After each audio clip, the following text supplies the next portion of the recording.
किसी राज्य में लगा कर रख दे तो ये नहीं होगा, है ना। तो अब ऐसा भी नहीं है कि एक बार लगेगा तो कंटिन्यू 3 साल तक चलेगा, 3 साल तो मैक्सिमम समय है ना। तो आप 3 साल करने के लिए आपको 6-6 महीना करके चलना पड़ेगा, है ना। और इसके लिए हर 6 महीना पर संसद से पास करवाना पड़ेगा। यह भी नहीं कि केंद्र सरकार चाहे तो लगा दी और इसे कंटिन्यू करता गया। हाँ, और इसमें जो टाइमिंग है वो 2 मंथ्स का है, 2 महीने का। मतलब कि अपने डिक्लेरेशन से 2 महीने के अंदर संसद के दोनों सदनों से यह पास होना चाहिए, है ना। जब ये डिक्लेयर हो जाएगा, से आज मान लीजिए किसी राज्य में लग गया राष्ट्रपति शासन, तो आज से 2 महीने के अंदर संसद के दोनों सदनों से इस प्रस्ताव को पास कराना पड़ेगा, तभी वो 6 महीने के लिए कंटिन्यू करेगा। अगर पास नहीं होगा तो खत्म हो जाएगा। और हाँ, सब स्पेशल मेजोरिटी से, है ना। तो इसको यहां पर पास कराना पड़ेगा और ये पास हो जाएगा तभी 6 महीने के लिए कंटिन्यू करेगा, अन्यथा नहीं कर पाएगा। ठीक है, समझ रहे हैं? तो दिक्कत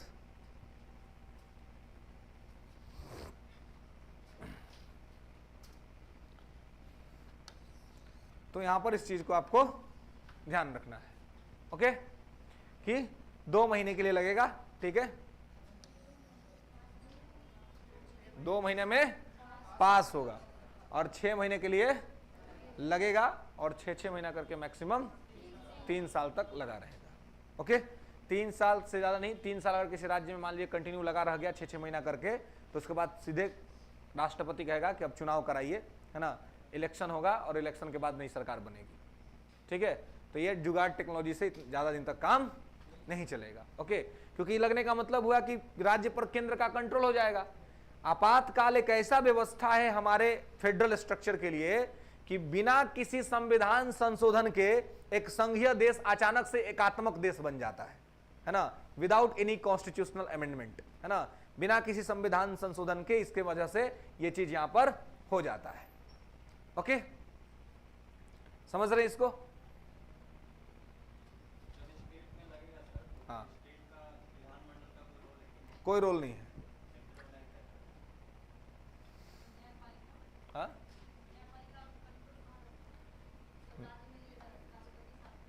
हाँ, तो न्यायपालिका तो ऐसे इंडिपेंडेंट बॉडी है, उसको किसका कौन कंट्रोल करना है? जुडिशरी तो इंडिपेंडेंट बॉडी है, वो अपना देखेगी, है ना।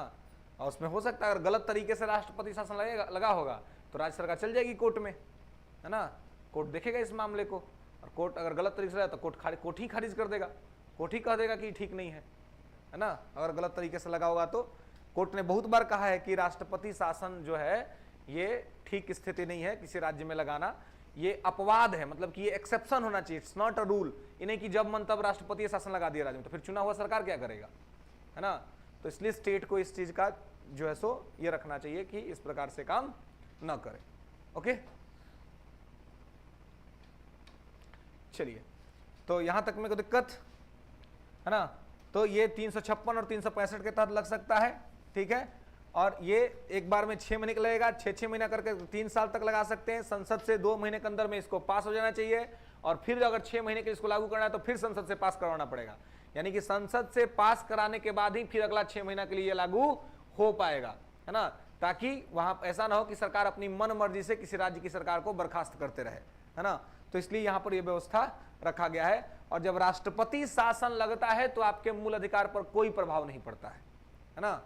जब राष्ट्रपति शासन लगा रहेगा तो आपका फंडामेंटल राइट कोई खराब नहीं होगा, आप अपना यूज करते रहेंगे ना। वो बेसिकली स्टेट गवर्नमेंट के लिए होता है कि राज्य की सरकार बर्खास्त हो जाती है, राज्य की सरकार के पास कोई अधिकार नहीं होता है। नागरिक का अधिकार जस के तस वैसे ही रहते हैं, नागरिकों के अधिकार पर कोई इंपैक्ट नहीं पड़ता है, ठीक है। तो इसलिए फंडामेंटल राइट यहां पर नहीं जाता है, वो आपका बना रहता है, ओके। क्लियर है? बिहार में अभी तक कितना बार आपातकाल लगा है जी? 8 बार। लास्ट टाइम जो इमरजेंसी लगा था बिहार में कब लगा था? 2005 में। कौन थे उस समय? बिहार के राज्यपाल कौन थे? बूटा सिंह, बिल्कुल, गुड, बूटा सिंह थे। और राष्ट्रपति कौन थे?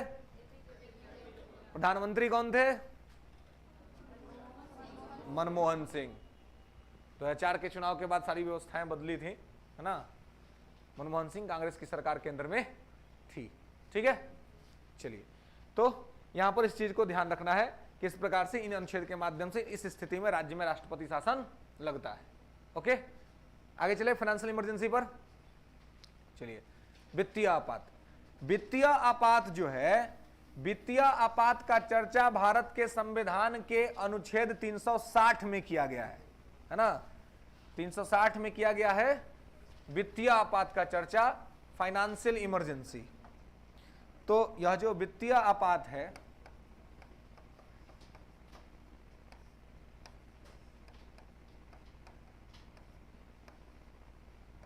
वित्तीय आपात आर्टिकल 360 है ना, 360, ठीक है। अभी तक कितना बार लगा है जी? एक बार भी नहीं लगा है, हाँ? एको बार नहीं लगा है।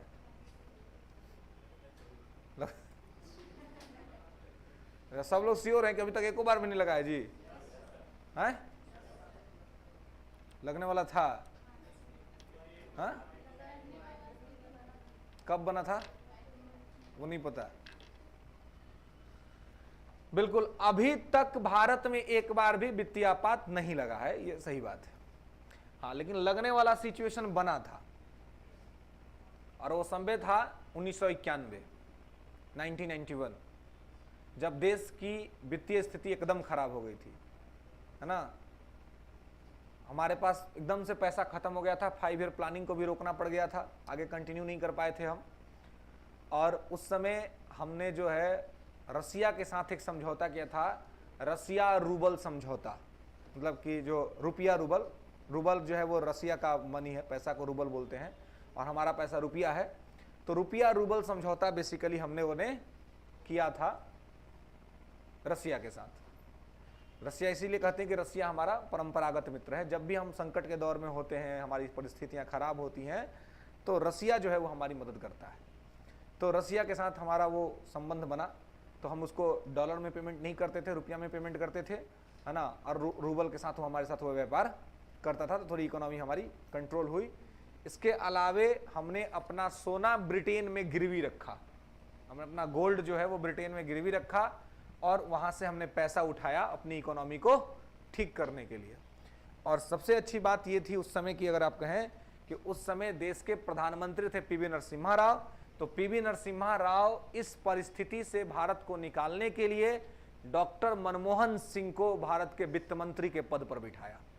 फाइनेंस मिनिस्टर 90 के दशक में बनाए गए थे मनमोहन सिंह, जो पिछले 2004 से 14 तक देश के प्रधानमंत्री थे। तो 2004 से 9 जो फर्स्ट फेज था, काफ़ी सक्सेसफुल फेज था उनका, बेहतरीन काम किया था उन्होंने उस फेज में। और उस फेज में पहली बार भारत के आर्थिक इतिहास में भारत का जीडीपी रेट 2010 में दहाई का आंकड़ा में गया था।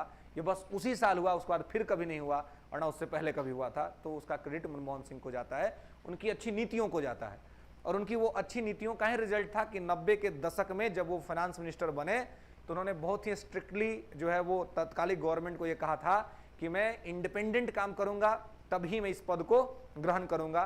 तो तत्कालिक प्रधानमंत्री ने उनसे वादा किया था कि आपके काम में कोई हस्तक्षेप नहीं किया जाएगा, और मनमोहन सिंह ने इंडिपेंडेंट काम किया और इंडियन इकोनॉमी को बचाया। तो इस वजह से हम वहां पर इमरजेंसी के दौर में नहीं जा पाए। अन्यथा कहा जाता है कि भारत के पास केवल 15 दिन के खर्चा के लिए पैसा बचा था, बाकी पैसा खत्म था। तो ऐसी स्थिति से वहीं पर भारत ने एलपीजी एक्सेप्ट किया था, लिबरलाइजेशन, प्राइवेटाइजेशन और ग्लोबलाइजेशन, है ना, इकोनॉमी में आप लोग पढ़े होंगे। तो उस एलपीजी को एक्सेप्ट किया, और एलपीजी को एक्सेप्ट करने के बाद इंडियन इकोनॉमी धीरे धीरे बूस्टअप हुई, मजबूत हुई, और आगे जाकर के मजबूत तरीके से स्थापित हुई। तो उसका क्रेडिट मनमोहन सिंह को जाता है उस समय। लेकिन 2009 के बाद 14 का जो दूसरा फेज था मनमोहन सिंह का, तो कुछ लोगों ने कहा ऐसा कि प्रधानमंत्री मनमोहन सिंह जिस स्थिति से भारतीय अर्थव्यवस्था को 90 के दशक में निकाले थे, 2014 में जाते जाते इकोनॉमी को वहीं पहुंचा के चले गए। क्योंकि इस बीच 9 से 14 के बीच जो उनके डिसीजंस थे, है ना, या जो चीजें थी वो बहुत अच्छी फिट नहीं बैठी, बहुत सारा घोटाला सामने आ गया, बहुत सारे स्कैम हो गए, तमाम तरह की दिक्कतें आ गई। इस वजह से इन्हें 9 से 14 का जो समय था वो उनका अच्छा नहीं रहा। 9 से 14 का समय में काफी उनको दिक्कत झेलनी पड़ी, है ना। उनकी लोकप्रियता पर भी काफी प्रश्न चिन्ह खड़े होने लग गए, है ना। लोग उनकी योग्यता पर प्रश्न चिन्ह खड़ा करने लग गए, है ना। लेकिन उनकी योग्यता पे प्रश्न चिन्ह तो नहीं हो सकता है ना, योग्य तो है ना, हम उनको भले मान सम्मान दे ना दे, है ना, लेकिन बाहर आप देंगे तो अमेरिका के अंदर में उनके नाम पर स्कॉलरशिप दी जाती है ना, तो इतना योग्यता है उनके पास। तो कहने का मतलब है कि क्वालिटी है बट लेकिन इंडिपेंडेंट काम नहीं कर पाए, है ना, जिस वजह से इस तरह की परिस्थितियां बन गई। लेकिन कहा जाता है कि जब आप इंडिपेंडेंसी आपको नहीं मिल पा रही थी तो आप रिजाइन कर देते, है ना, बिना मतलब का ये सब आक्षेप और आरोप लेने का क्या मतलब था, है ना। 2009 में ही वो 2004 में मनमोहन सिंह को कोई नहीं जानता था, क्योंकि लोकप्रिय नहीं थे, पढ़े लिखे आदमी थे, है ना, तो उतना लोग नहीं जानता था उनको। लेकिन जब 4 से 9 जब उन्होंने काम किया तो फेमस हो गए इंडिया में, बहुत लोकप्रियता बढ़ गई। अगर वो लोकसभा का चुनाव लड़ते 2009 में तो जीत जाते, कहीं से भी लड़ते तो जनता उनको जिता देती, लेकिन उनकी स्वयं की पार्टी ने उनको चुनाव नहीं लड़ने दिया, क्योंकि चुनाव लड़के अगर वो आते लोकसभा से तो क्या होते, मजबूत नेता के तौर पर स्थापित हो जाते, फिर जनता के नेता बन जाते। तो जब जनता के नेता बन जाते तो पार्टी का सुनते नहीं, तो पार्टी को तो चाहिए था कि अपने हिसाब से चलाने वाला प्रधानमंत्री, है ना, तो अपने हिसाब से चलाने वाला, बैकडोर से चलाने वाला। और ये सारी मतलब एक किताब आई थी संजय बारू का किताब, आप पढ़े होंगे, मतलब सुने होंगे, पढ़े तो नहीं होंगे आप लोग, द एक्सीडेंटल प्राइम मिनिस्टर, है ना। हालांकि मूवी तो देखे होंगे, इसमें मूवी भी बनी थी, है ना।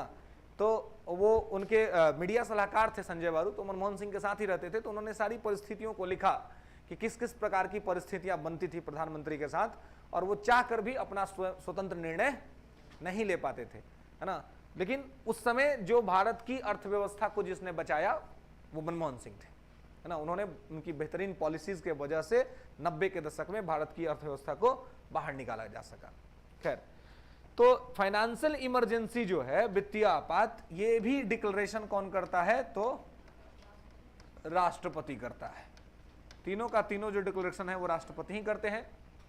ये डिक्लेरेशन राष्ट्रपति तब करेगा जब वो निश्चिंत हो जाए, जब इस बात से वो निश्चिंत हो जाए कि देश में पैसा खत्म हो चुका है, खर्चा का, देश में खर्च के लिए जो पैसा है वो खत्म हो चुका है ना, पैसा है नहीं।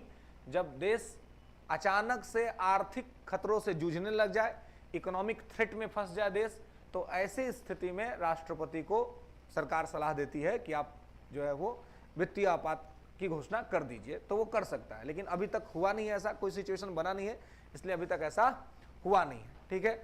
और यह भी अगर घोषणा हो जाता है तो इस घोषणा को भी 2 महीने के अंदर,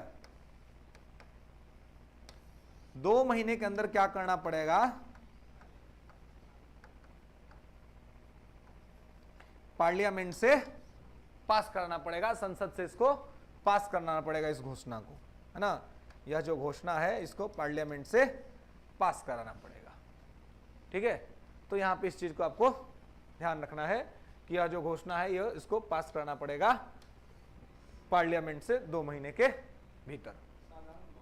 क्या, हाँ, इसमें सिंपल मेजोरिटी हो सकता है, इसमें कुछ बहुत ज्यादा, क्योंकि कारण ये है कि ये एकदम ऐसी सिचुएशन में कोई क्यों जाना चाहेगा, है ना। तो इसलिए ये क्लियर है कि भाई ऐसा सिचुएशन बनेगा तभी, इसलिए इसमें, और इसमें बार बार पास कराने की भी जरूरत नहीं है, एक बार पास करा लीजिए फिर ये चलेगा, ठीक है। फिर जैसे ही आपको लगेगा कि सिचुएशन राष्ट्रपति को कि ठीक हो गया, तो इसको वो जब चाहे तब वापस ले सकते हैं, ठीक है। तो यहां पर बेसिकली अभी तक तो ऐसा कोई सिचुएशन बना ही नहीं है। नेशनल इमरजेंसी और स्टेट इमरजेंसी का सिचुएशन तो बहुत बार बना है, लेकिन फाइनेंशियल इमरजेंसी का सिचुएशन अभी तक नहीं बना है, और भगवान न करे कि ऐसा सिचुएशन आगे कभी बने, है ना, क्योंकि हम लोग डेवलपिंग नेचर के कंट्री हैं। अगर इस तरह का सिचुएशन हमारे साथ बनता है तो फिर ये हमारी इकोनॉमी के लिए बहुत मतलब खराब स्थिति होगा। कोरोना जैसे काल से हम लोग निकल गए और इस तरह के सिचुएशन में नहीं गए, तो ये आप समझ सकते हैं कि हमारे लिए बहुत बड़ी बात है, क्योंकि अगर इस तरह के सिचुएशन में हम चले जाते हैं तो फिर उससे उबरना, उससे निकल पाना, ये हमारे लिए बहुत ज़्यादा मुश्किल हो जाएगा, ठीक है। और जब फाइनेंशियल इमरजेंसी लगता है तो सभी लोगों के वेतन भत्तों में कटौती हो सकती है। जितने सरकारी लोग हैं या कॉन्स्टिट्यूशनल पोस्ट पे बैठे लोग हैं, सुने कि भाई सुप्रीम कोर्ट के जज या राष्ट्रपति, उपराष्ट्रपति लोग का वेतन में कटौती नहीं होगा, नहीं होता है कटौती। लेकिन अगर फाइनेंशियल इमरजेंसी लग जाएगा देश में तो फिर किसी के भी वेतन में कटौती हो सकता है ना। उस समय किसी के भी वेतन में पैसा जो है सो कम किया जा सकता है, ठीक है। कोई भी संवैधानिक पद पे बैठा हुआ व्यक्ति, तो जब उन लोगों का हो जाएगा तो सरकारी नौकरी में जो लोग हैं उनका तो कटेगा ही, कम होगा ही, ठीक है। तो इसलिए यहां पर उस चीज को आपको ध्यान रखना है कि जब फाइनेंशियल इमरजेंसी लगेगा तो अचानक से आपका वेतन भत्ता सुख सुविधा जो है सो कम हो सकता है, कम कर दिया जाएगा, चाहे वो आप कॉन्स्टिट्यूशनल पोस्ट पे बैठे हो या फिर आप गवर्नमेंट जॉब में हो, है ना। सरकार के पास पैसा ही नहीं रहेगा तो सरकार पैसा देगी कहाँ से, तो पैसा बचाएगी। तो पैसा बचाने के लिए सरकार आपकी सैलरी, आपके अलाउंसेज जो आपको सुविधाएं दे रही है, उन सुविधाओं में कटौती कर देगी, उसमें कमी करके कुछ पैसा सेव करने का प्रयास सरकार कर सकती है, ठीक है। लेकिन ध्यान रहे कि ये जब लगेगा तो इससे फिर आपके कोई फंडामेंटल राइट पर कोई इंपैक्ट नहीं पड़ेगा, मूल अधिकार से इसका कोई लेना देना नहीं है, फंडामेंटल राइट्स पे कोई इसका इंपैक्ट नहीं होगा, ठीक है। अच्छी बात यही है कि ये अभी तक देश में कभी लागू नहीं हुआ है। ओके, कोई दिक्कत? इसका भी कोई मैक्सिमम समय सीमा फिक्स नहीं है, ठीक है, कोई मैक्सिमम समय इसका फिक्स नहीं है, क्योंकि आर्थिक स्थिति कब ठीक होगी ये कौन जानता है ना। ये तो फिर व्यवस्था, इन्वेस्टमेंट, है ना, लोगों का रोजगार जब मिलने लगेगा, मार्केटिंग होने लगेगी, इकोनॉमी आ जाएगा अपनी जगह पर, है ना। लेकिन अगर ठीक तरीके से मार्केटिंग नहीं होगी, लोग परचेजिंग नहीं करेंगे, है ना, लोग के पॉकेट में पैसा नहीं रहेगा, तो फिर ये ठीक नहीं हो पाएगा, ठीक है। तो इसको ठीक करने के लिए अलग अलग तरह के विधा को अपनाना पड़ेगा। ओके, तो इसलिए इसका कोई मैक्सिमम टाइम फिक्स नहीं किया गया है। ओके, तो दिक्कत, तो इस प्रकार से यहाँ पे इसके बारे में ये संबंध है, ठीक है। तो यहाँ पे ध्यान रखेंगे। स्टेट इमरजेंसी थोड़ा विवाद में रहता है हमेशा, राज्य आपात या राष्ट्रपति शासन, क्योंकि ऐसा आरोप लगता है कि केंद्र की सरकार राज्य की सरकारों को जानबूझ के बर्खास्त कर देती है ना। हालांकि ऐसा पहले होता था, ऐसा पहले होता था जब राज्य की सरकार जो है वो केंद्र की सरकार राज्य की सरकार को बर्खास्त कर देती थी, ऐसा पहले होता था। अब ऐसा नहीं हो पाता है, क्योंकि अब मीडिया इतनी एक्टिव है, सोशल मीडिया पर लोग इतने एक्टिव हैं कि वो तुरंत क्या होता है, चर्चा में आ जाता है। फिर वो क्या हो जाता है कि सरकार के सामने जो है मतलब चुनौती आ जाती है, कोर्ट हियरिंग कर लेता है। कोर्ट आजकल एक्टिविज्म दिखा रहा है ना। कोर्ट में अपील नहीं भी जाएगा तो कोर्ट खुद ही पूछ लेगा, स्वतः संज्ञान ले लेगा कि किसी राज्य में आप क्यों लगाए हुए हैं राष्ट्रपति शासन। तो ऐसे में सरकार की बेइज्जती हो सकती है ना, सरकार फंस सकती है। इसलिए सरकार काफ़ी सोच समझ के ही इस तरह के निर्णय करती है। पहले ऐसा नहीं होता था, क्योंकि पहले लोग इतना अवेयर नहीं होते थे, पहले लोगों के पास इतनी जानकारी नहीं थी। इसलिए सुप्रीम कोर्ट को बार बार कहना पड़ता था कि राष्ट्रपति शासन या इमरजेंसी कंडीशन कोई रूल नहीं है, बल्कि एक्सेप्शन है ना। तो एक्सेप्शन को रूल के तौर पर नहीं स्थापित किया जाना चाहिए, ठीक है। तो इस तरह का बात वहां पर किया जाता था। ओके, चलिए, तो इसके बाद जो हम लोग देखेंगे, है ना, वो हम लोग देखेंगे हाई कोर्ट, ठीक है, हाई कोर्ट, ठीक है, क्योंकि स्टेट लेजिस्लेचर आप देखे थे, है ना। उसके बाद है हाई कोर्ट, उच्च न्यायालय।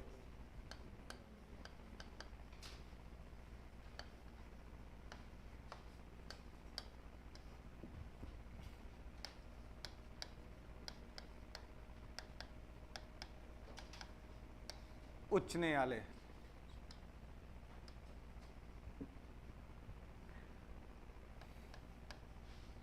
ये भी पार्ट 6 में है ना। और इसका जो आर्टिकल है वो 214 से लेकर के 231 तक, ठीक है। इसमें जो एक लास्ट आर्टिकल था, मतलब लेजिस्लेचर के अंतर्गत आर्टिकल 213, जब राष्ट्रपति शासन पढ़ाए थे तभी आपको बताए थे कि 123 में राष्ट्रपति के पास अध्यादेश जारी करने की शक्ति है, वैसे ही 213 में राज्यपाल के पास भी अध्यादेश जारी करने की शक्ति है ना। राज्यपाल के पास भी ऑर्डिनेंस रिलीज करने का पावर है ना। सेम कंडीशन है कि जब वहां संसद सत्र में नहीं होती है और कानून बनाना आवश्यक हो जाता है, तो प्रधानमंत्री के सिफारिश पर राष्ट्रपति जो है वो अध्यादेश जारी कर देता है। ठीक उसी प्रकार से राज्य में मान लीजिए कि विधानमंडल नहीं चल रहा है ना। अब मुख्यमंत्री को लगता है कि किसी विषय पर कानून बनाना जरूरी है, तो ऐसे में वो क्या करेगा, राज्यपाल को सिफारिश करेगा कि इस विषय पर आप कानून बना दीजिए, एक्ट फॉर्म कर दीजिए। तो राज्यपाल क्या करेगा, एक्ट फॉर्म कर देगा, है ना। तो वैसी स्थिति को क्या कहते हैं, वैसी जो स्थिति होती है वैसी ही स्थिति क्या कहलाती है कि ऑर्डिनेंस वाली स्थिति कहलाती है, अध्यादेश। इमरजेंसी कंडीशन में, है ना, जब विधानमंडल नहीं चल रहा हो और राज्य में कानून बनाना आवश्यक हो जाए, तो राज्यपाल 213 के तहत अध्यादेश जारी कर सकता है। जैसे राष्ट्रपति 123 के तहत करता है, वैसे राज्यपाल 213 के तहत कर सकता है। यहाँ एज वेल एज वही सारी बात है कि एक अध्यादेश का जो समय सीमा है वो कितना दिन होता है, तो 6 महीना। और इसको भी क्या होता है, वहां पे संसद से पास होना होता है, यहां विधानमंडल से पास करवाना होता है ना। इसको क्या होता है कि 6 सप्ताह के अंदर, अंडर 6 वीक, 6 सप्ताह के अंदर इसे विधानमंडल से पास करवाना पड़ेगा, है ना। तभी जाके वो कानून परमानेंट कानून बना रहेगा, अन्यथा क्या हो जाएगा, खत्म हो जाएगा, बीच में ही समाप्त हो जाएगा, उसका कोई मतलब नहीं रह जाएगा। समझ रहे बात। तो यही मतलब एज वेल एज वहां पे जब पढ़ाए थे तो बताए ही थे, सेम चीज वही है, केवल यहां पर क्या है, राज्यपाल है ना, वहां पर राष्ट्रपति है, वहां पर संसद है, यहां पर विधानमंडल है, वहां पर प्रधानमंत्री है, यहां पर मुख्यमंत्री है ना। वहां प्रधानमंत्री सलाह देता है, यहां मुख्यमंत्री सलाह देता है, वहां राष्ट्रपति करता है, यहां राज्यपाल करता है, ठीक है। वहां भी अध्यादेश का एज 6 महीना होता है, यहां भी 6 महीने होता है, लेकिन अगर वहां संसद ने पास कर दिया तो हमेशा लागू हो जाएगा, यहां विधानमंडल ने पास कर दिया तो हमेशा लागू रह जाएगा, ठीक है, क्लियर है। चलिए, तो इसके बाद इसी में स्टेट गवर्नमेंट में भी वो जो हमने एग्जीक्यूटिव देखा, जो राज्यपाल के बारे में देखा था, है ना। राज्य सरकार के भी 3 अंग थे, है ना, कार्यपालिका, विधायिका, न्यायपालिका। तो कार्यपालिका देख चुके राज्यपाल के बारे में। फिर हम लोगों ने विधायिका देखा था, जिसमें स्टेट लेजिस्लेचर देखा था कि क्या है विधानसभा, क्या है विधान परिषद, कैसे इसका गठन होता है। और उसके बाद अब है न्यायपालिका। तो स्टेट जुडिशरी में आता है हाई कोर्ट। तो हाई कोर्ट का चर्चा संविधान के भाग 6 में अनुच्छेद 214 से 231 के बीच में किया गया है। ओके, क्लियर है। चलिए नेक्स्ट लिखेंगे थोड़ा सा कि उच्च न्यायालय राज्य का सबसे बड़ा न्यायालय होता है। High courts are the highest court, high courts are the highest courts in a state. उच्च न्यायालय राज्य का सबसे बड़ा न्यायालय होता है। देश का सबसे बड़ा न्यायालय कौन है, सुप्रीम कोर्ट है। लेकिन बिहार राज्य का सबसे बड़ा न्यायालय कौन सा है, बिहार का उच्च न्यायालय यानी पटना हाई कोर्ट, है ना। तो हर राज्य का जो सबसे बड़ा न्यायालय होता है उस राज्य का क्या होता है, हाई कोर्ट होता है, ठीक है। वर्तमान में 25 उच्च न्यायालय हैं, लिख लेंगे। वर्तमान में 25 उच्च न्यायालय हैं भारत में। There are 25 high courts in India. There are 25 high courts in India. Bharat में 25 हाई कोर्ट्स हैं, ठीक है। ध्यान रखेंगे कि वर्तमान में जो इंडिया में हाई कोर्ट की जो संख्या है वो कितनी है, 25। अब देखिए, राज्य हैं 28, 8 गो है यूटी केंद्र शासित प्रदेश, और हाई कोर्ट का संख्या है 25 ही। इसका मतलब क्या हुआ कि कुछ राज्यों का कॉमन हाई कोर्ट होगा, है ना, तभी मैंने जो पाता होगा, है ना। तो जैसे एक व्यक्ति, एक मतलब संविधान में लिखा हुआ है कि प्रत्येक राज्य के लिए एक उच्च न्यायालय होगा, जैसे लिखा हुआ है ना कि प्रत्येक राज्य में एक राज्यपाल होगा, लेकिन साथ में एक बात मेंशन किया गया है कि एक व्यक्ति एक समय में एक से अधिक राज्यों का राज्यपाल हो सकता है। ठीक उसी प्रकार से, और ये संविधान में नहीं मेंशन है, ये अमेंडमेंट के तहत किया गया है। कौन सा अमेंडमेंट था, 7वां संविधान संशोधन 1956। तो 7वां संविधान संशोधन अधिनियम 1956 में ही कहा गया है कि एक उच्च न्यायालय एक से अधिक राज्यों में काम कर सकता है ना। तो सेम चीज है, जो वहां पर है वो यहीं पर है, यहां पे भी है, ठीक है। तो वर्तमान में हमारे यहां, हमारे देश में 25 हाई कोर्ट्स हैं, और जो अपडेटेड हाई कोर्ट है, जो नया हाई कोर्ट बना हुआ है, वो कौन सा हाई कोर्ट है, आंध्र प्रदेश हाई कोर्ट, ठीक है। ये नया हमारा बना हुआ अपडेटेड हाई कोर्ट है, ठीक है। ओके, तो वर्तमान में 25 हाई कोर्ट्स हैं, नोट करके लिखेंगे।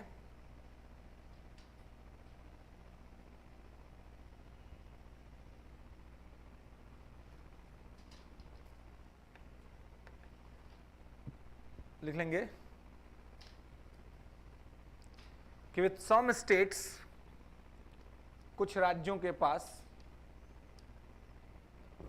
With some states having a common high courts, कुछ राज्यों के पास अपना एक ही उच्च न्यायालय है, या साझा उच्च न्यायालय लिख रहे हैं। कुछ राज्यों के पास साझा उच्च न्यायालय, साझा मतलब मिला हुआ एक दूसरे के साथ। With some states having a common high courts, ठीक है।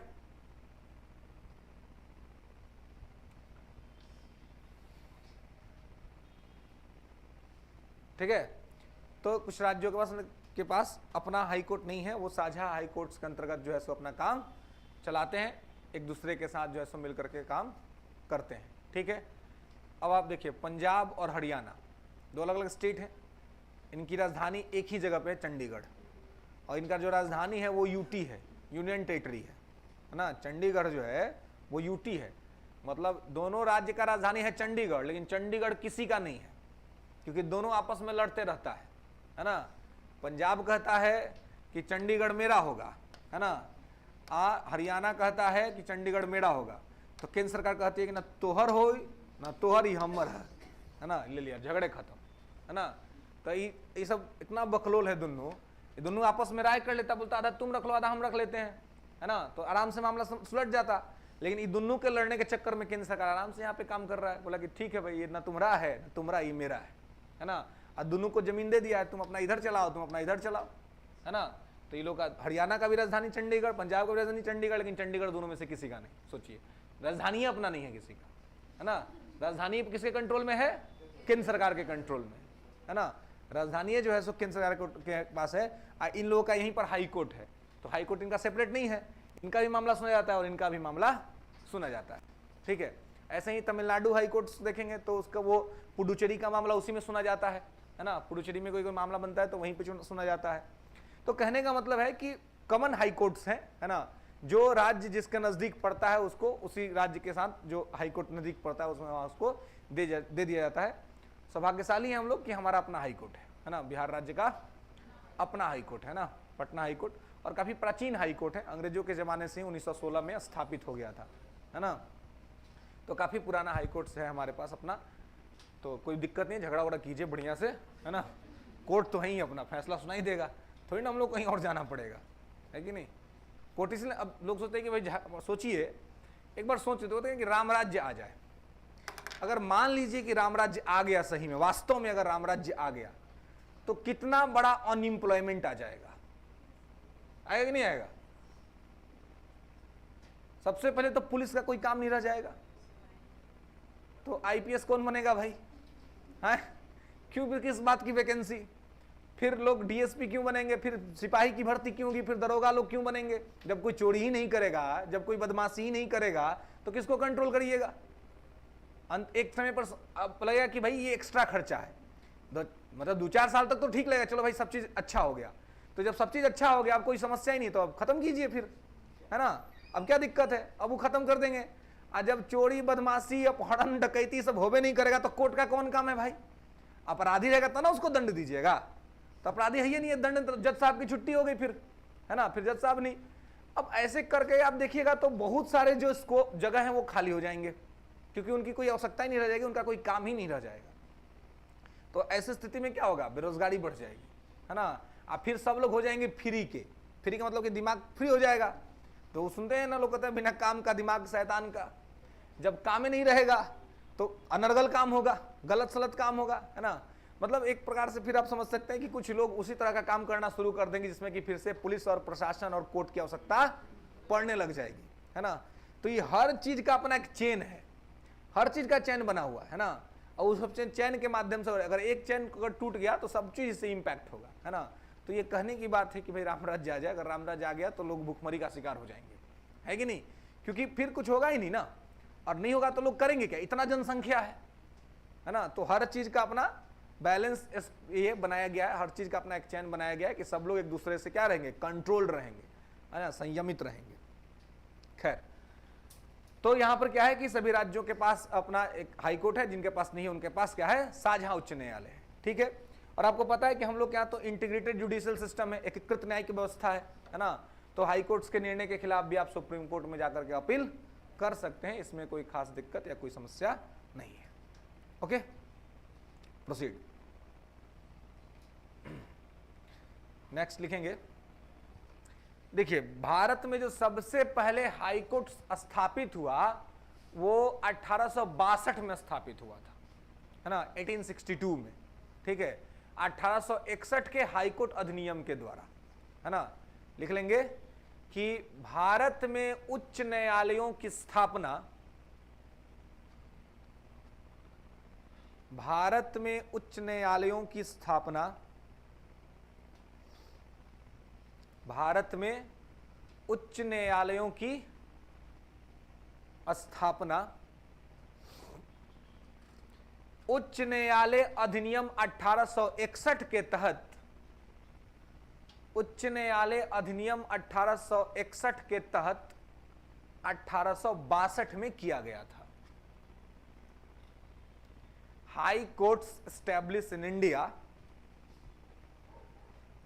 High Courts established in India under the High Courts Act 1861, under the High Courts Act 1861, 1861 के अधिनियम के अंतर्गत under the high courts act 1861 established 1862, Calcutta high court, Bombay high court और Madras high court, तीनों high court का नाम लिख लेंगे। कलकत्ता उच्च न्यायालय, बम्बई उच्च न्यायालय, मद्रास उच्च न्यायालय।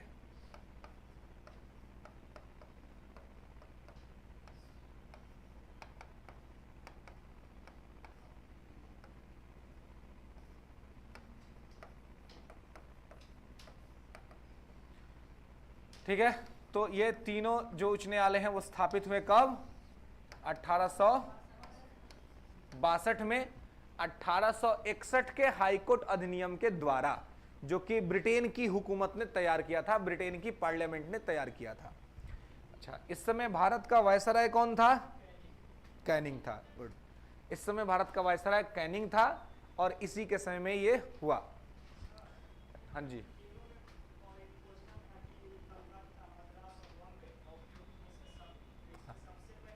कलकत्ता, सबसे पहले कलकत्ता। ठीक है, कौन तीनों मार दिया? गलत आंसर था, है ना, उसमें कुछ सोचना है। तीनों के लेकिन समय अलग अलग है बुआ, समय देख लेना खुल के, समय अलग अलग है। ठीक है ना, सबसे पहले कलकत्ता वाला बना था। ठीक है, साल दो एक ही है लेकिन डेट अलग अलग है। सबसे पहले कलकत्ता, फिर बंबई, फिर मद्रास। ठीक है, लेकिन दोनों तीनों को एक साथ लिखते इसलिए हैं क्योंकि कानून में लिखा हुआ था, 1861 के कानून में लिखा हुआ था कि तीनों ही जगह जो है वो क्या करेंगे, तो हाई कोर्ट जो है वो एस्टेब्लिश करेंगे। ठीक है, तो इसलिए यहां पर ये तीनों हाई कोर्ट्स स्थापित हुआ। अच्छा, भारत में न्यायिक व्यवस्था का जनक किसको माना जाता है?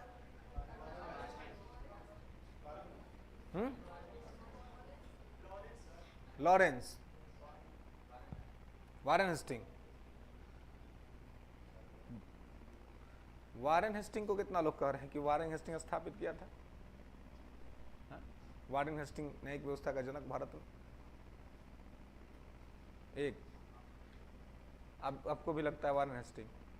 अच्छा, और भी किसी को लगता है जी? अच्छा, आपको भी लगता है? लगने का रीजन कोई है? है?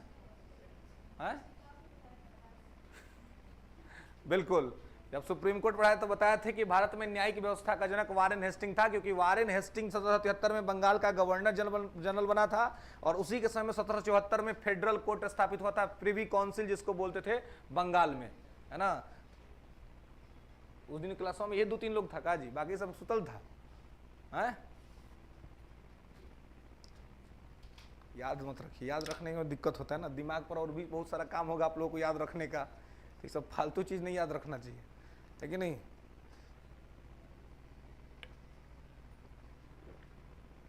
लग रहा है कि ऑटो चल रहा है क्लास में।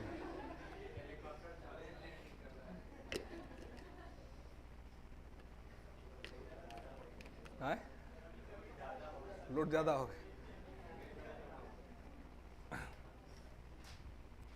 चलिए, वारेन हेस्टिंग को भारत में न्यायिक व्यवस्था का जनक माना जाता है। ठीक है, याद रखिएगा इसको। तो और बिना मतलब वाला सब दूसरा सब बात होता है, सबको भूलना है ना। लेकिन देखिए, दिमाग का सेटअप भी बड़ा गजब है ना। जितना मतलब का चीज है, जो सही में याद रखना चाहिए, जो आपके जीवन के लिए बहुत आवश्यक है, वो आपको याद नहीं रहेगा। आज जितना अलर बलर चीज सब है ना, जिसको आप चाहते हैं कि भूल जाए, खत्म कर दे, न आए दिमाग में, है ना, डिस्टर्ब कर रहा है, वो रोज याद आता है कि नहीं? आए एक एक पॉइंट याद रहता है, देखिए, है ना, एक एक पॉइंट याद है ना, बिल्कुल कहीं मिस ही नहीं करते हैं, है ना। तो कारण है क्योंकि देखिए मतलब ये हुआ इसका कि आपकी जो मनोस्थिति है वो भी आपको बेहतर बनने नहीं देना चाहती है ना। अच्छा, पॉजिटिव अप्रोच रहता है, निगेटिव अप्रोच वाला ज्यादा याद रहता है ना। कोई उधार के कोई आपको पीट देगा, चाहे आप किसी को पीट दीजिएगा, वो जीवन भर याद रहेगा, है कि नहीं, कि भाई ऐसे ऐसे हुआ था, है कि नहीं। सुखद अनुभव लोग भूल जाते हैं समय के साथ, दुखद अनुभव लोगों को हमेशा याद रहता है ना। निगेटिव जो है वो लोग भूलने का प्रयास करते हैं, जिससे निगेटिव चीज से क्या होता है, लोग विचलित हो जाते हैं, मन भ्रमित हो जाता है ना। लेकिन वो चीज निकल नहीं पाता है दिमाग से। लेकिन इसके लिए क्या करना पड़ता है कि थोड़ा दिमाग पर कंट्रोल रखना पड़ता है ना। मन पे कंट्रोल रहे, दिमाग पे कंट्रोल रहे, तो थोड़ा बहुत इन चीजों को आप संभाल सकते हैं, है ना। अन्यथा बाकी तो हुई है सो ही, जो राम रचि राखा, का करी तर्क बढ़ा वहीं शाखा, है ना। पढ़े होंगे कि अंततो गत्वा होगा वही जो लिखा हुआ है ना। तो इसमें क्या तर्क और क्या ये करना है, कुतर्क करना है ना। लेकिन फिर भी हम मानव हैं, तो मानव को भगवान ने मस्तिष्क दिया है, निर्णय लेने की क्षमता दी है ना। तो इसलिए मानव को अपने समझदारी से ठीक निर्णय लेना चाहिए। बाकी तो भगवान स्वयं अपना वनवास नहीं रोक पाए थे, तो बाकी आपके जीवन में अगर कुछ ऐसा लिखा होगा तो कौन रोक देगा, है कि नहीं। तो वो तो होना है, लेकिन फिर भी क्या है कि लेकिन वो भी अगर वनवास हुआ तो क्या हुआ, बहुत बेहतर आदमी बन के, उधर से भगवान बन के आए, है ना। उससे पहले क्या थे, राजकुमार थे, नॉर्मल राजकुमार थे, लोगों का सम्मान था। लेकिन वनवास हुआ और वनवास से जब लौटे तो राम नाम नहीं थे, राम पुरुषोत्तम भगवान थे, है ना। तो ये क्वालिटी आ गई, ये योग्यता आ गई। तो अगर हो सकता है कोई समस्या आनी भी होगी तो समस्या आपको मजबूत बना करके जाएगी, उससे कहीं कोई दिक्कत नहीं है। लेकिन अपने से प्रयास करना होता है कि हम ठीक से प्रयास करें, सही तरीके से करें, ताकि मेरे जानते भर में कुछ गलती ना हो, है ना। बाकी अगर कुछ होता है तो वो तो नियति का खेल है, वो तो होना ही है ना। तो यहां पे इस प्रकार से ये चीजें स्थापित हुई, ठीक है। उसके बाद लिख लेंगे नोट करके कि 1866 में इलाहाबाद हाईकोर्ट की स्थापना हुई थी। Allahabad high court establish in 1866।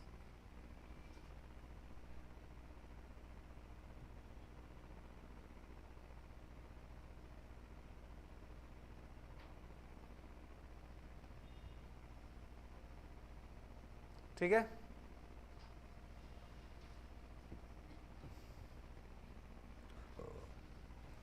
ठीक है। लिखेंगे Patna high court establish in 1916। Patna उच्च न्यायालय की स्थापना 1916 में हुई थी। पटना उच्च न्यायालय की स्थापना 1916 में हुई थी।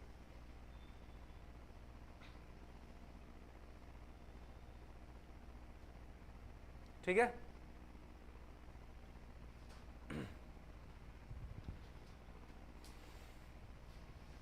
पटना हाईकोर्ट कब स्थापित हुआ था, 1916 में, है ना। 1916 में भारत का वायसराय कौन था जी,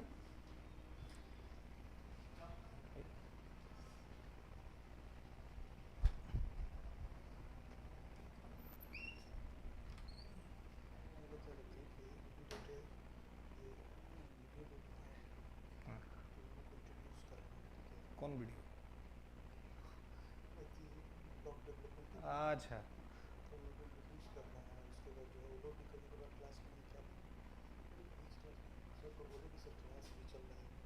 सर आ गए हैं क्या, हाँ तो 10 मिनट का क्लास है, क्लास में घुसा दीजिएगा 10 मिनट बाद, रोक कर रखिए, वीडियो है तो बचिए कर रखिए 10 मिनट। चलिए क्या देख रहे थे, वायसराय, हाँ वायसराय। उस समय वायसराय कौन था भारत का, हाँ कौन, ये तोहरा फैक्ट सब कहां से आता है जी, ये कहां से लाते हो फ्रेडरिक को, ये फ्रेडरिक था तो उस समय वायसराय भारत का, हाँ चेम्सफोर्ड, चेम्सफोर्ड। हार्डिंग सेकंड लौटा था यहां से और चेम्सफोर्ड आया था, ठीक है। चेम्सफोर्ड उस समय था भारत का वायसराय, और भारत सचिव के पोस्ट पर उस समय स्थापित हुआ वहां मॉन्टेग्यू। मॉन्टेग्यू जो था वो भारत सचिव के पोस्ट पे उस समय स्थापित हुआ था। और इन्हीं दोनों का जोड़ी मिल करके लाया था मॉन्टेग्यू चेम्सफोर्ड एक्ट 1919 में, है ना, जो आगे ये किया था। ठीक है, खैर, तो यहां पे इस चीज को आपको ध्यान रखना है। ठीक है, चलिए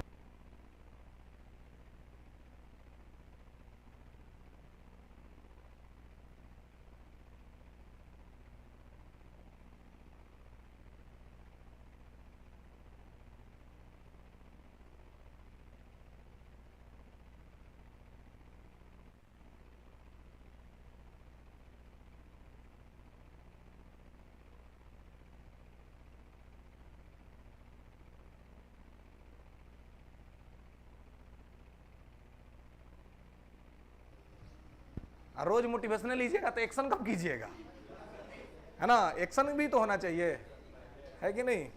तो इसलिए एक्शन जरूरी है, मोटिवेशन से ज्यादा एक्शन जरूरी है। चलिए, तो यहां पर इस चीज को आपको ध्यान रखना है। क्या कोई कुछ पूछ रहा था क्या? चलिए आगे बढ़िए। तो यहां पर लिखिए अपॉइंटमेंट ऑफ हाई कोर्ट जजेस, उच्च न्यायालय के न्यायाधीशों की नियुक्ति, अपॉइंटमेंट ऑफ हाई कोर्ट जजेस।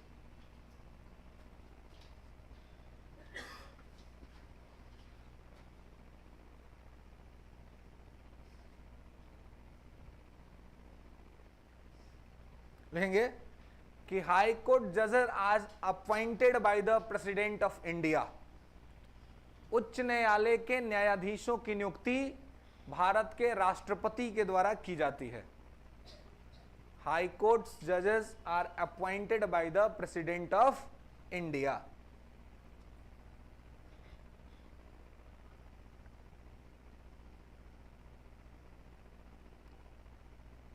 ठीक है, भारत के राष्ट्रपति के द्वारा हाई कोर्ट जज की नियुक्ति की जाती है कॉलेजियम के सिफारिश पर, under recommendation of collegium, collegium के सिफारिश पर।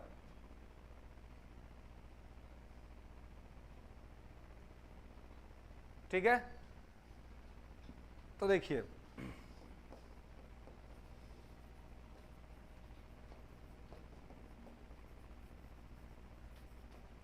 जो हाई कोर्ट जजेस हैं, इन जजेस का जो अपॉइंटमेंट होता है वो कौन करता है? तो प्रेसिडेंट करते हैं, राष्ट्रपति करते हैं, लेकिन अपने मन से नहीं करते हैं, कॉलेजियम की सिफारिश पर करते हैं। तो क्या होता है कि हाई कोर्ट के अंदर में भी कॉलेजियम होता है ना। तो यहां पे भी कॉलेजियम वैसे होता है जैसे सुप्रीम कोर्ट में, जैसे मान लीजिए पटना हाई कोर्ट का कॉलेजियम कैसे होगा। तो पटना हाई कोर्ट में होंगे सीजे, यानी कि chief justice of Patna high court, ठीक है। अब प्लस हो जाएंगे अदर जज, है ना, जो अदर जजेज हैं वो। हाई कोर्ट में जजों की संख्या निश्चित नहीं होती है, यह ध्यान रखिएगा। सुप्रीम कोर्ट में फिक्स निश्चित है ना, हाई कोर्ट में जज का संख्या निश्चित नहीं होता है ना। समय कार्य के हिसाब से जजों की संख्या बढ़ाई या घटाई जा सकती है, ठीक है। तो इसलिए ध्यान रखेंगे कि हाई कोर्ट में जजों की संख्या निश्चित नहीं होती है।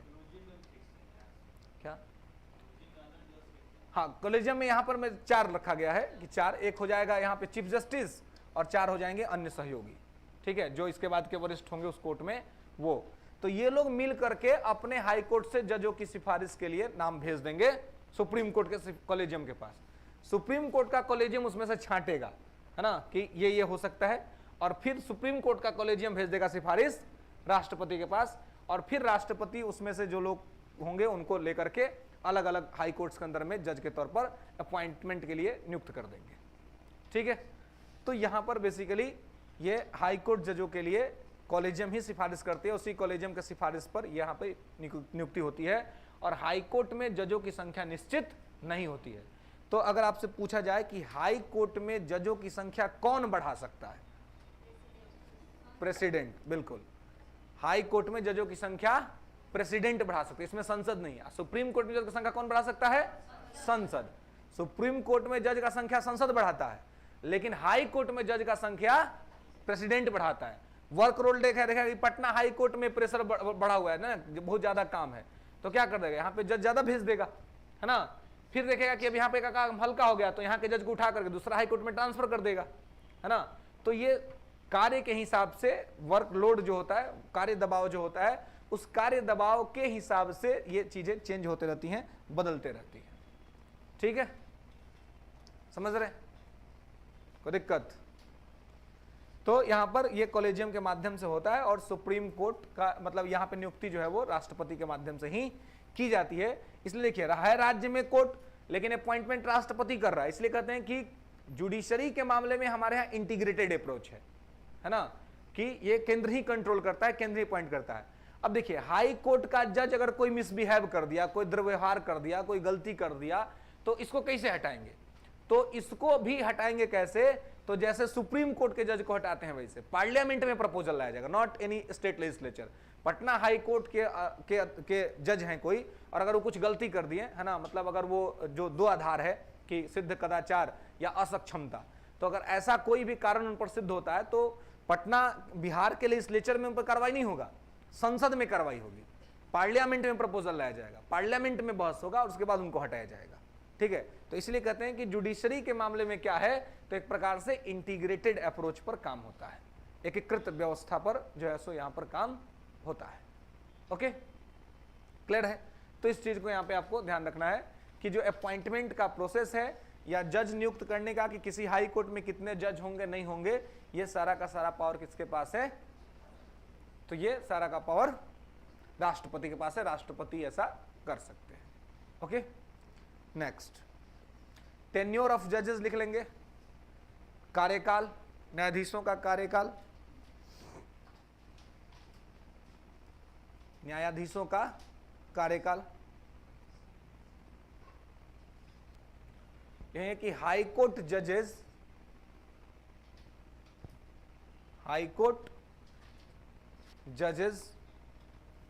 enjoy the security of tenure.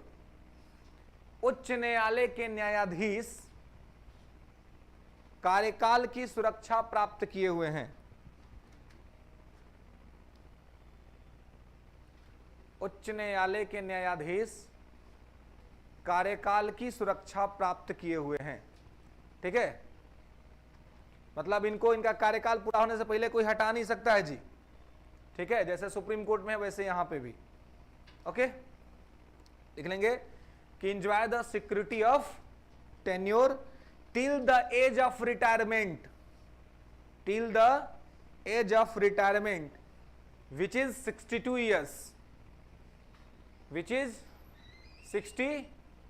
years, ठीक है, सेवानिवृत्ति की आयु तक, जो कि 62 साल है ना। हाई कोर्ट में आप जज रह सकते हैं कितने दिन तक? तो 62 ईयर्स तक। हाई कोर्ट में 62 साल, सुप्रीम कोर्ट में 65 साल, है ना। मतलब कि 62 साल तक आप जज रहेंगे, 62 साल से पहले आपको कोई हटा नहीं सकता है। ठीक है, और हटा सकता है अगर आप कुछ इतना बड़ा बलंडर कर देंगे, कुछ गलत कर देंगे, तो थोड़ी ना कसम खाया कि नहीं हटाएंगे, है ना। लेकिन उसके लिए प्रक्रिया काफी कठिन है ना। पार्लियामेंट से प्रपोजल पास करना पड़ेगा, यानी कि just like of impeachment process, जैसे महाभियोग की प्रक्रिया होती है ठीक उसी प्रकार से हटाया जाएगा, लेकिन उसको कहते हैं पार्लियामेंट्री प्रोसेस, संसदीय प्रक्रिया। क्योंकि महाभियोग शब्द का चर्चा भारत के पूरे संविधान में केवल आर्टिकल 61 में ही लिखा हुआ है, इसलिए बाकी जगह पर महाभियोग शब्द का चर्चा नहीं कर सकते हैं। ओके, तो यहाँ पे हटाया जाता है रिमूवल प्रोसेस के माध्यम से, और वो रिमूवल प्रोसेस क्या होता है, तो यहाँ पर स्टेट लेजिस्लेचर के माध्यम से, मतलब सॉरी पार्लियामेंट के माध्यम से, स्टेट लेजिस्लेचर के पास नहीं।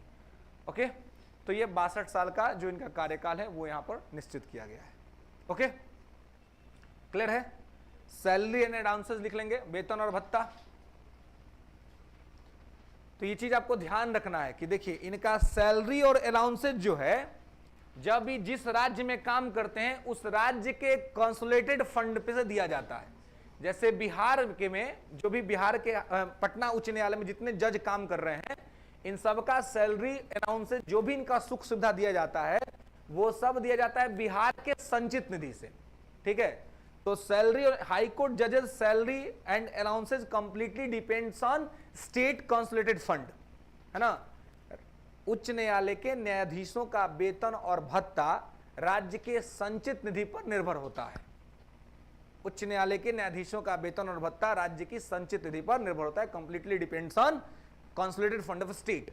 ठीक है, राज्य का जो कंसोलिडेटेड फंड है उस पे वो डिपेंड्स होता है। ठीक है, लेकिन ये ध्यान रखें कि इनका वेतन और भत्ता वहां से दिया जाता है, लेकिन जब ये लोग रिटायर्ड हो जाएंगे, जब सेवानिवृत्ति हो जाएगी, तो अधिकारी तो केंद्र के ही है, तो सेवानिवृत्ति हुई तो इनका पेंशन जो है वो सेंटर के कंसोलिडेटेड फंड से दिया जाता है ना। जो इनका पेंशन है, पेंशन दिया जाता है केंद्र की संचित निधि से, अब वेतन भत्ता दिया जाता है राज्य की संचित निधि से। बताइए समझ में, जहां पे काम करते हैं वहां से वेतन, ठीक है, और रिटायर्ड हो जाएंगे तो लायबिलिटी हो जाएंगे केंद्र सरकार के, तो केंद्र सरकार इनको क्या करेगी, पेंशन देगी। ठीक है,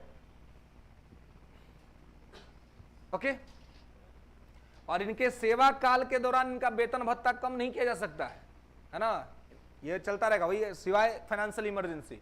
अगर वित्तीय आपातकाल लग गया फिर तो कम करना पड़ेगा, नहीं तो दूसरा कोई चांस नहीं है कम करने का। वही तो बोल रहे हैं ना नेशनल कि फाइनेंशियल इमरजेंसी लगेगा तो कर सकते हैं।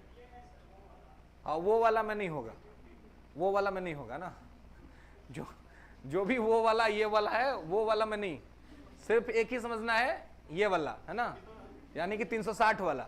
360 का जो वित्तीय आपात है, फाइनेंशियल इमरजेंसी, केवल उसमें हो सकता है। ठीक है, बाकी किसी में नहीं होगा। नेशनल इमरजेंसी लगा है, ठीक है, उसमें वेतन क्यों कम करेंगे आप किसी का, है ना। स्टेट इमरजेंसी में भी वेतन कम नहीं होता, ये लगा रहता है।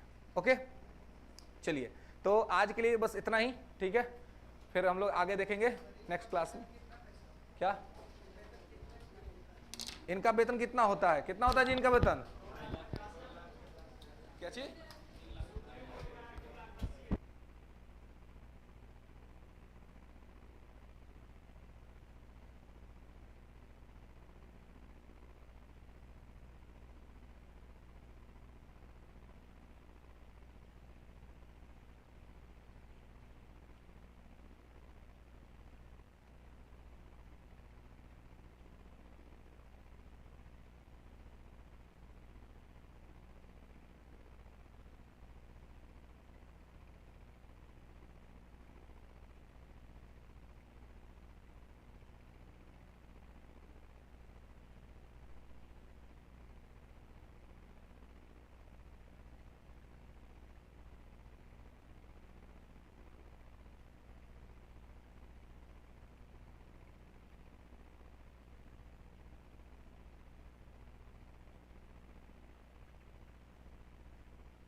तो अभी आप सभी के समक्ष जो हमारे दो अतिथि आप देख रहे हैं, ये सिविल सर्विस में सिलेक्टेड हैं, है ना, और आप लोग उसी के लिए श्रम साध्य कठिन मेहनत कर रहे हैं कि उस पद को कैसे प्राप्त किया जाए। तो समय समय पर आपको इन सभी लोगों का मार्गदर्शन प्राप्त होता रहेगा कि इन्होंने भी किस प्रकार से तैयारी की है और किस प्रकार से किन किन चुनौतियों से निकले हैं और निकल के अपनी सफलता को प्राप्त किया है। वो सारी चीज़ें आप लोगों को बताएंगे, जिससे आप लाभान्वित होंगे, और समय समय पे आप लोगों की क्लासेस भी लेंगे, जिससे आपको और ज़्यादा फायदा हो पाएगा। बैठ जाइए आप लोग कंफर्टेबली और सुनिए सर।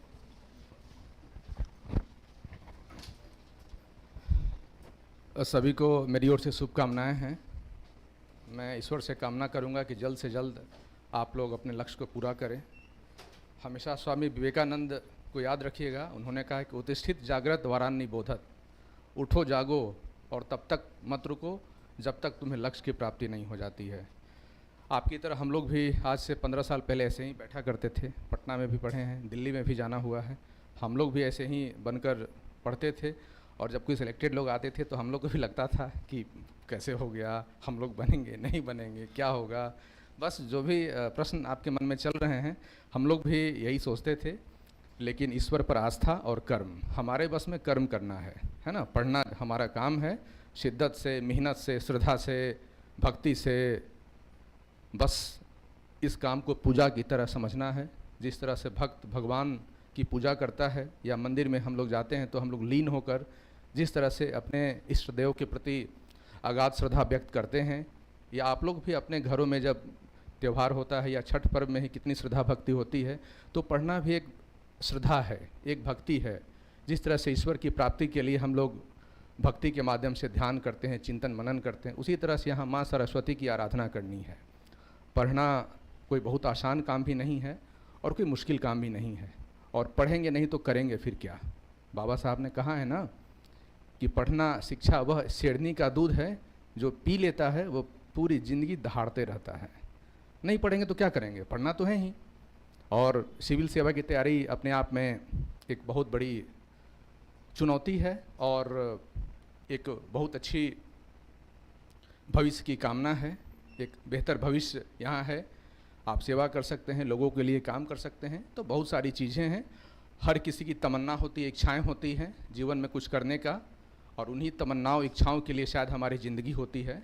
आप मेडिटेशन करेंगे, ध्यान करेंगे, या कभी कभी अकेले में जाके नदी किनारे या प्रकृति के पास जाके या मंदिर में ध्यान लगाएंगे, तो अंदर से एक आवाज़ आएगी कि तुम्हारा जन्म इसलिए हुआ है।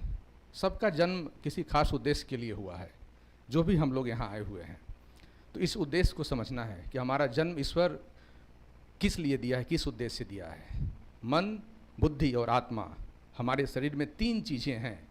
मन का मतलब समझते हैं जो हमेशा बदलते रहता है। मन बहुत चंचल है, मन आपको कभी कुछ बना देगा, कभी कुछ, कभी पॉजिटिव, कभी निगेटिव। अरे बहुत मुश्किल है, नहीं होगा, अरे नहीं हो जाएगा, है कि नहीं है।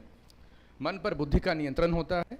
बुद्धि से तर्क विवेक के आधार पर हम निर्णय लेते हैं कि हमें क्या करना है, कैसे आगे बढ़ना है। और सबसे ऊपर और सबसे उच्च स्थान आत्मा, सोल का है, जो हमारे अंदर ईश्वर की आवाज़ है, ईश्वर का कण है। तो हमें जीवन में जो बड़ा और महान निर्णय लेना है वह इस आत्मा की आवाज़ से लेना है। और मैं समझता हूँ कि आप लोग जब सिविल सेवा की तैयारी करने आए हैं, बिहार के दूर दूर के गांव से आप जब पटना में आए हैं तैयारी करने, तो ये आपकी आत्मा की आवाज़ होनी चाहिए। आपकी आत्मा बोले कि आपको ये सिविल सेवक बनना है। यह आपकी मन की आवाज़ नहीं होनी चाहिए और न बुद्धि की आवाज़ होनी चाहिए, यह आत्मा की आवाज़ होनी चाहिए और आत्मा की यह मांग होनी चाहिए। तो निश्चित रूप से आप सफल होंगे, मेरी कामना है। और हम लोग मिशन 50 की जो टीम है, हम सबके रंजीत भैया आदरणीय हैं, रिस्पेक्टेड हैं, आदर्श हैं। हम लोग जब तैयारी करते थे उस समय भैया का सिलेक्शन हुआ था 2008 में, तो लगातार हम लोग को भैया प्रेरित करते रहते। दिल्ली में जहाँ हम लोग थे वहाँ भी भैया हमेशा जाते हैं। उनके गाइडेंस में ही, उनके मार्गदर्शन में ही मेरा रिजल्ट हुआ 53वीं से 55वीं बीपीएससी में। 2013 में फाइनल सिलेक्शन हुआ, 138 रैंक था मेरा।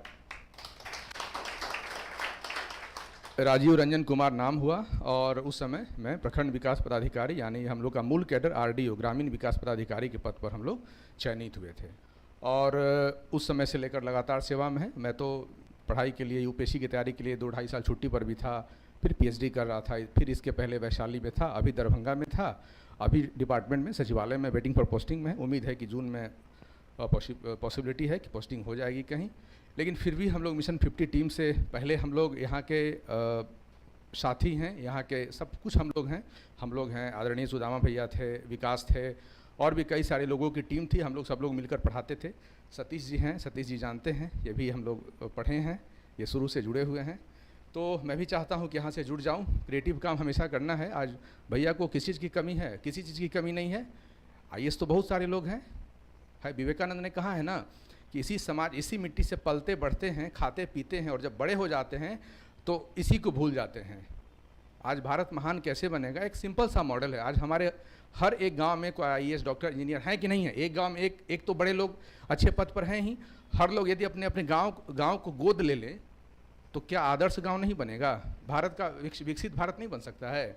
ऐसा होता नहीं है। बाबा साहब ने यही कहा, विवेकानंद जी भी यही कहा कि पढ़ते हैं, बनते हैं और फिर वहीं से कट जाते हैं, और कट कर फिर अपने आप को एलीट समझते हैं और दूसरी दुनिया में चले जाते हैं, लोगों को गाइड नहीं कर पाते हैं। आज आदरणीय भैया आप लोगों को गाइड कर रहे हैं। ऐसे ही सभी आईएएस पदाधिकारी यदि गाइड करते रहते तो आज कुछ सोचना था, लेकिन ऐसा नहीं होता। कोई बात नहीं है, आप सबको ऐसा एक मन में ठानना है और काम करना है, तो यही है। तो हम लोग भी इस टीम से जुड़ गए हैं, मैं भी जुड़ गया हूँ, और अभी तो मैं पटना में हूँ।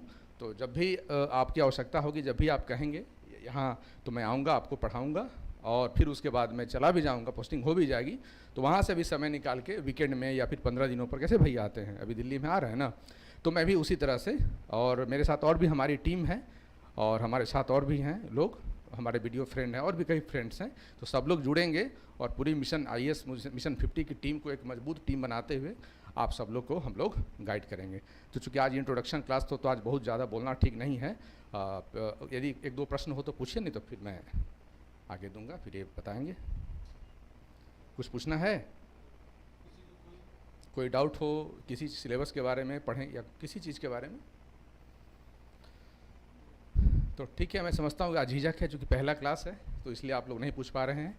मैं बस यही कहना चाहता हूँ कि जिस तरह से भक्त भगवान की पूजा करता है उस तरह से गलतफहमी में नहीं रहना है। बहुत कठिन परीक्षा है, लाखों लोग इसमें बैठते हैं और पता ही है सिलेक्शन कितने लोगों का होता है, शायद 0 पॉइंट समथिंग में जो सिलेक्शन का रेशियो है, तो बहुत कठिन परिश्रम करना होगा। और मुझे पता है कि आप सब लोग गाँव से हैं या छोटे शहरों से हैं, CBSE ICSE बोर्ड या बहुत ज़्यादा स्ट्रॉन्ग बैकग्राउंड नहीं है, तो मुश्किल है, चुनौती है, लेकिन नामुमकिन और असंभव कुछ भी नहीं है यदि आप पढ़ेंगे मेहनत से, श्रद्धा से और अच्छे मार्गदर्शन में। जैसा कि मिशन 50 जैसी एक बहुत अच्छी टीम जो आपके साथ आपकी तैयारी करा रही है, आपको आपकी मंजिल तक ले जाएगी, आपको सफल बनाएगी। तो टीम के साथ कदम से कदम और कंधा से कंधा मिला के आपको चलना होगा।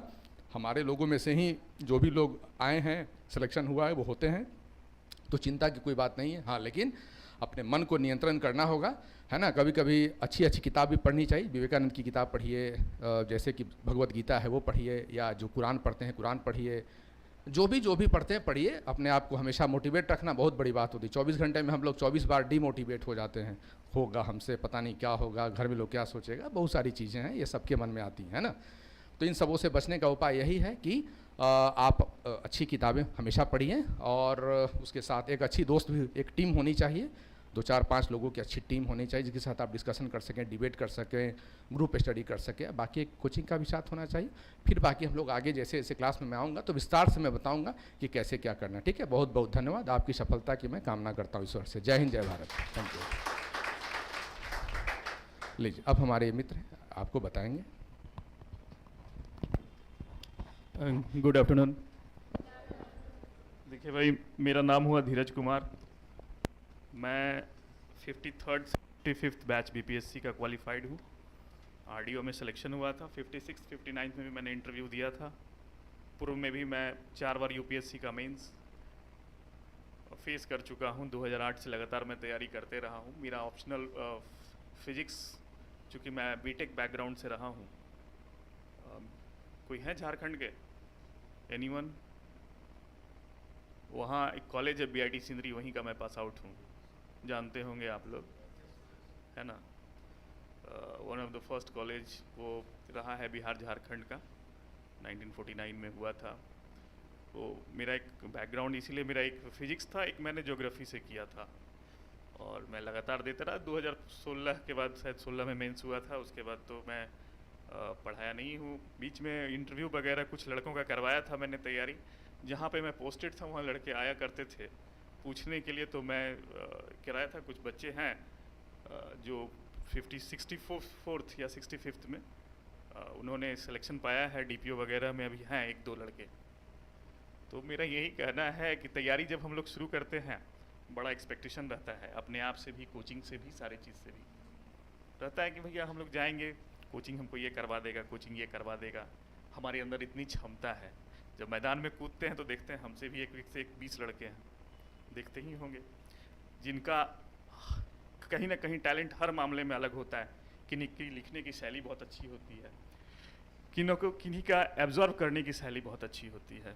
ठीक है, तो ये है, अगर आप आते हैं तो उसका फ़ायदा भी है, आपको सीखने का भी मौका मिलता है एक दूसरे से। मेरा मोटिव यही है कि हम लोग आप लोग को इंटरेक्टिव बनाएं और एक दूसरे से सीखने के लिए ललक पैदा करें।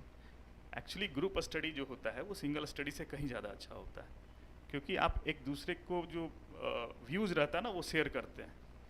और हमने देखा है, हम लोग जब थे UPSC में, मेरे बैच के कुछ लड़के जो थे उन्होंने सिविल सर्विसेज वाकई क्वालिफाई किया, कुछ अभी DMs भी हैं, कुछ IRS भी हैं। तो मैं देखता था, काफ़ी कुछ सीखने को मिला, क्योंकि मैं तो बहुत छोटे जगह से गया था। मेरा घर, नेटिव घर बाढ़ है, पटना के बगल में ही है। वैसा कोई वहाँ पे कोई है क्या बाढ़ का? कहाँ घर है? हाँ, नालंदा में कहाँ है? शिलाव के हो, बाकी सब पटना के हैं यहाँ पे।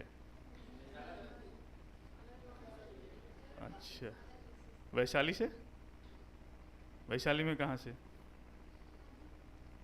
कोई शहदई वगैरह से, महनार वगैरह से? कहाँ? ठीक, बिद्दुपुर। चलो ठीक है, हम रहे हैं शहदई में, वीडियो रहे हैं हम। ठीक है, कोई समस्तीपुर से? कहाँ से? सिंघिया घाट बड़ा दूर है। सिंघिया घाट की सिंघिया नहीं, हम लोग सिंघिया घाट जो विभूतिपुर में है कुछ वहाँ से। देखो कितना रिमोट जगह से आई है सिंघिया, जो जनरली कोई वीडियो वगैरह जाना नहीं चाहता है, कोई जाना नहीं चाहता है वहाँ पे, इतना रिमोट है, बाढ़ से पीड़ित है, फ्लड इफेक्टेड एरिया है ना। वो हमेशा फ्लड आएगा तो वहाँ पे सब परेशान रहता है, और वो दरभंगा से सटा हुआ एरिया है और काफ़ी रिमोट है डिस्ट्रिक्ट से, हम लोग फेस किए हैं काफ़ी इसको, ठीक है। तो बाकी सब मतलब अलग अलग डिस्ट्रिक्ट हैं, पटना से कम ही है। तो यही है, लोग आते हैं इस उम्मीद से कि भैया तैयारी करना है, लेकिन होता क्या ना, सबसे बड़ी दिक्कत क्या होती है ना कि हम लोग अपना जो वो एनर्जी होता है ना, जो हम वो होता है क्या बोलते हैं उसको हम लोग, एक तरह का उत्साह, वो हम लोग खो देते हैं बीच में। जब हम लोग देखते हैं भारी कंपटीशन है, एक आध बार अनसक्सेसफुल हो गए, फेल हो गए, उसका टेस्ट मिल गया हमको, तो उसके बाद लगता है यार बेकार है। एक चीज़ हमेशा कहेंगे, एक वर्ड हम लोग सीखे थे कि सबसे पहला चीज़ है एफर्ट, वो लगाना है। दूसरा प्रोसेस को ट्रस्ट करना है, ठीक है। कोई भी चीज़ का एक प्रोसेस है, आप बीपीएससी क्वालिफाई करेंगे, यूपीएससी क्वालिफाई करेंगे, ठीक है, उसका एक डिमांड होता है कि हमको ये चाहिए। आप खाते हैं ना, किन्हीं को चिकन अच्छा लगता होगा, किन्हीं को मटन अच्छा लगता होगा, किन्हीं को पनीर अच्छा लगता है, तो सबका डिमांड होता है, सबका एक उसी तरह से उस परीक्षा का एक अपना डिमांड है, तो उसका एक अपना प्रोसेस है, उसका प्रोसेस को आपको ट्रस्ट करना पड़ेगा, ठीक है। जब आप प्रोसेस को ट्रस्ट करेंगे तो आप उसके अनुसार एफर्ट लगा पाएंगे, और जब आप एफर्ट लगाएंगे तो वो रिजल्ट में कन्वर्ट होगा, ठीक है। डायरेक्शन क्या होता है ना, सबसे दूसरी बड़ी कमी क्या होता है कि लड़के डाइवर्ट हो जाते हैं। डाइवर्ट नहीं हुआ 1-2 साल पढ़े, क्योंकि आपको रूम में बैठ के पढ़ना है कि नहीं। कुछ लड़के हैं उनके साथ गुरु जीडी कीजिए, उसके बाद रूम में बैठ के पढ़िए। कभी कभी आदमी बोर हो जाता है, होता है। करना क्या है, उसको एंजॉय करना है।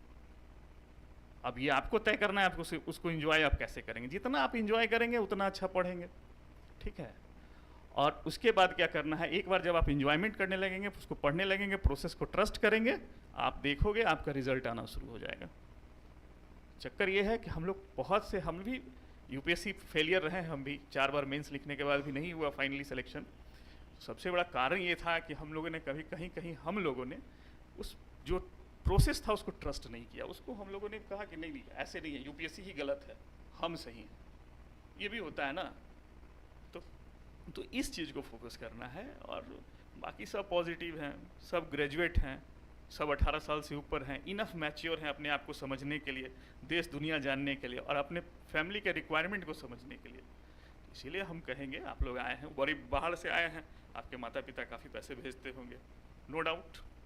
हम लोग दिल्ली में रहते थे, हमने देखा है 4-4 अटैम्प्ट देने के बाद लड़के किस तरह से फ्रस्ट्रेट होते हैं। कहीं ना कहीं दोष उनका भी रहता है, और कहीं कहीं लक का भी फैक्टर होता है, ठीक है। तो हम यही कहेंगे, कोशिश कीजिए, जम के कीजिए, आप अपने प्रति ईमानदार रहिए, be honest with your self. अगर आप अपने प्रति ऑनेस्ट हैं, हम आपको गारंटी देते हैं आपका रिजल्ट होगा। अपने प्रति लेकिन ऑनेस्ट रहिए, ठीक है। हम लोग क्या करते हैं ना, देखिए हमने कहीं देखा था या दोस्तों से सीखा भी कि हम लोग खुद अपने आप को धोखा देने के माहिर होते हैं, ठीक है। सुबह उठना है, कोई ठीक है, बहुत से लेट नाइट स्टडी करते हैं, बहुत से सुबह उठ के स्टडी करते हैं, लेकिन ये आदमी जो होता है, आदमी का फितरत होता है बहाना बनाने का।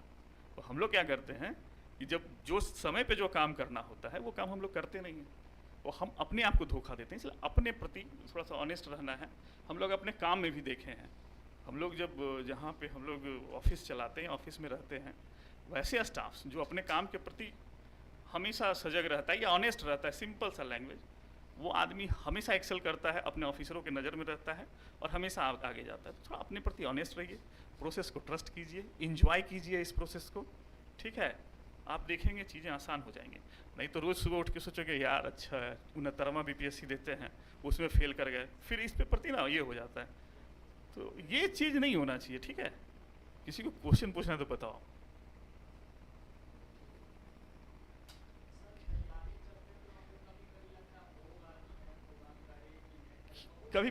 कभी पूछे हो अपने आप से क्यों ऐसा लगता है? कभी पूछे हो अपने आप से? पूछोगे तब पता चलेगा। हम क्या बोले, प्रोसेस को ट्रस्ट करो और अपने प्रति ईमानदार रहो, हो जाएगा। मैं तुम्हें बताता हूँ, 2053 से 55वीं का जब हम लोग पीटी दे रहे थे, तो हम लोग का शायद उस समय 2013 10-11 में हम लोग दिए थे प्री, जाके दे दिए, हो गया ठीक। मेंस की भी हम तैयारी नहीं की है, जो था पहले से पढ़ा हुआ, हमको भरोसा था हो जाएगा, हो गया। इंटरव्यू में मैं कुछ पीछे रह गया, इसलिए मेरे को थोड़ा सा रैंक पीछे आ गया था। तो यही चीज़ है ना, आप अब ट्रस्ट करो प्रोसेस को, आप अपने प्रति ऑनेस्ट रहो, होगा नहीं होगा वो डिफरेंट चीज़ है, ठीक है। कल खाना मिलेगा नहीं मिलेगा ये भी आपका संशय वाली चीज़ है। हाँ, कोई चीज़ निश्चित है कल क्या होगा, तो फिर क्यों सोचना ये सब। आप अपने काम के प्रति फोकस कीजिए, ठीक है। गीता में है ना, कर्मण्येवाधिकारस्ते मा फलेषु कदाचन, थोड़ा ना कहता है, आप अपना काम कीजिए बढ़िया से, बाकी जो होना है होगा।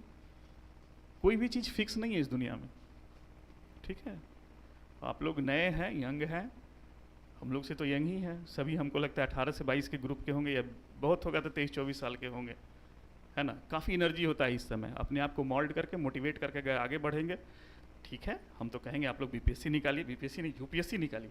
इन केस नहीं हुआ, इन केस तो जो आदमी सिंसियरली हार्डवर्क करता है ना, वो आदमी कभी फेल नहीं होता है, वो कहीं ना कहीं अपने लाइफ में एक्सेल कर जाता है।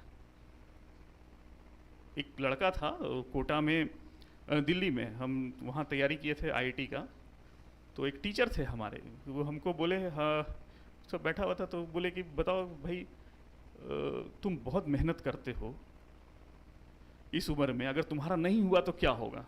तो सब लड़कों ने बोला कि सर हम क्या करेंगे, हम जाके ग्रेजुएशन करेंगे। एक लड़के ने बोल दिया कि सर हम पंजाब का था, मेरे बाबूजी का तो बहुत बड़ा खेत है, हम जाके उसी में ट्रैक्टर लेंगे और अपना खेती शुरू कर देंगे, ठीक है। उसने बोला गलत बोलते हो, एक्चुअली कंपटीशन आपको सिखाता है, आपको मेंटली स्ट्रांग बनाता है और आपको आगे जीने के लिए प्रेरणा देता है, आपको आगे कोई भी एक्शन लेने के लिए। हम लोग को जो हम लोग मेहनत किए ना यूपीएससी बीपीएससी में, मैं बता रहा हूँ, हम लोग को सर्विस में काफ़ी काम आता है, ठीक है। हर एग्जामिनेशन का एक डिमांड होता है ना, आप इतने प्रेशर में हैं, आप नौकरी में जाओगे तो उससे भी ज़्यादा प्रेशर में रहोगे, मैं पहले बता देता हूँ। वो सर्विस जो डिमांड करता है, बहुत प्रेशर डिमांड करता है, आसान नहीं होती है सर्विस। तो इसीलिए हम लोग कहेंगे आप लोग को बेस्ट ऑफ लक है, आप लोग बढ़िया से पढ़िए, तन्मयता से पढ़िए, लेकिन वही बोले हमेशा एफर्ट कीजिए, प्रोसेस को ट्रस्ट कीजिए और अपने प्रति ईमानदार रहिए। यही 3 मूल मंत्र है। Thank you.